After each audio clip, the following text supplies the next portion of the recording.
ಬನದ ಐಸಿರಿಯಲ್ಲಿ ಕಂಗೊಳಿಸುವ ತಾಯಿ ಬಣ್ಣ ಐಸರಿಯಲ್ಲಿ ಕೊಟ್ಟು ನಗುತ್ತಾರೆ. ತಾಯಿ, ನನ್ನ ತಾಯಿ ಸತ್ತು 10 ವರ್ಷಗಳಾಗಿ ಗತಿಸಿ ಹೋದರು. ನನ್ನ ಅಣ್ಣನಿಗೊಂದು ಒಳ್ಳೆಯ ನೌಕರಿ ಇಲ್ಲ. ನೋಡಮ್ಮ, ನೋಡಿ ರಾಜ್ಯದಲ್ಲಿ ರಾಜನಾಗಿ ಬೇಡಿಕೊಳ್ಳುತ್ತಿದ್ದೀನಿ.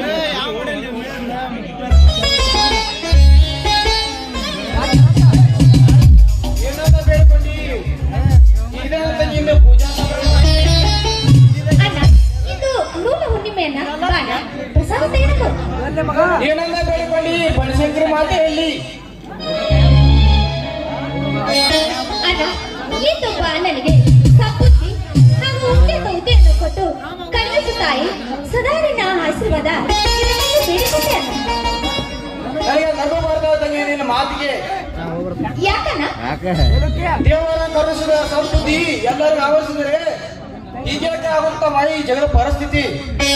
ಅಣ್ಣ, ಅಂದರೆ ಏನಣ್ಣ? ದೇವರು ಇಲ್ಲ ಎಂದು ಹೇಳುತ್ತಿರುವಿನ? ದೇವರೆಲ್ಲ ನಾನು ಹೇಳ್ತಿಲ್ಲಮ್ಮ. ದೇವರ ಮುಂದೆ ಅದು ಅಗೋಚರ ಶಕ್ತಿ. ಅವನಿಗೆ ಹುಟ್ಟು ಸಾವು ನಿದ್ದೆ ನೀರಡಿಕೆ ಇಲ್ಲ. ಈ ಶಿಲೆಯಲ್ಲಿ ನಾವು ನಿತ್ಯ ಚೈತನ್ಯ ಕಾಣಬೇಕು. ಅಂದಾಗ ನಾವು ದೇವರನ್ನು ಕಂಡಂತೆ. ಅಣ್ಣ, ಅಂದರೆ ದೇವರು ಇಲ್ಲ ಎಂದವರು ಈ ಜಗದಲ್ಲಿ ಇರುವರೇ? ಇಲ್ಲವರೆಂದು ಇವರೇ ಇಲ್ಲ ಅಂತ ಹೇಳ್ತಿಲ್ಲಮ್ಮ. ಈ ಜಗದ ಜನ ದೇವರನ್ನ ನಂಬಿದರೆ ಇಂದು ಅಮಾಯಕ ಹೆಣ್ಣಿನ ಶೀಲ ಮಾನ ಹೋಗುತ್ತದೆ, ವಯಸ್ಸರಿಗೆ ಆಗುತ್ತದೆ. ಹೇಳ್ತಂಗಿ ಇಲ್ಲಣ್ಣ, ಇಲ್ಲ.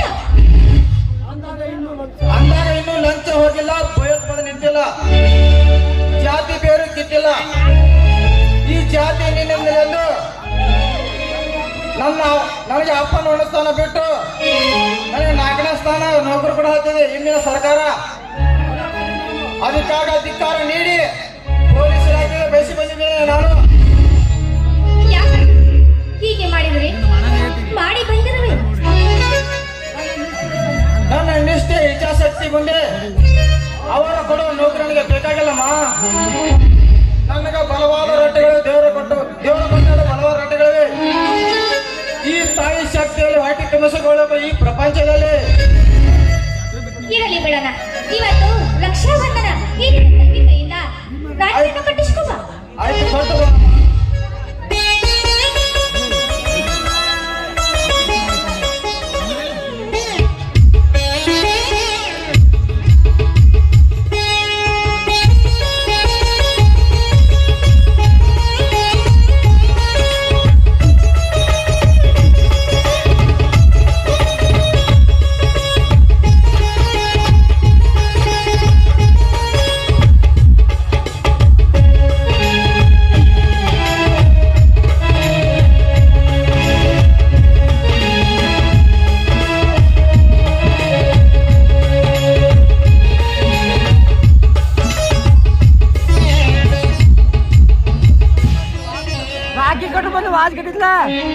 ಅಣ್ಣ, ಅಣ್ಣ ತಂಗಿಯರ ಪ್ರೀತಿ ಅಗಲವಾಗಲಿ.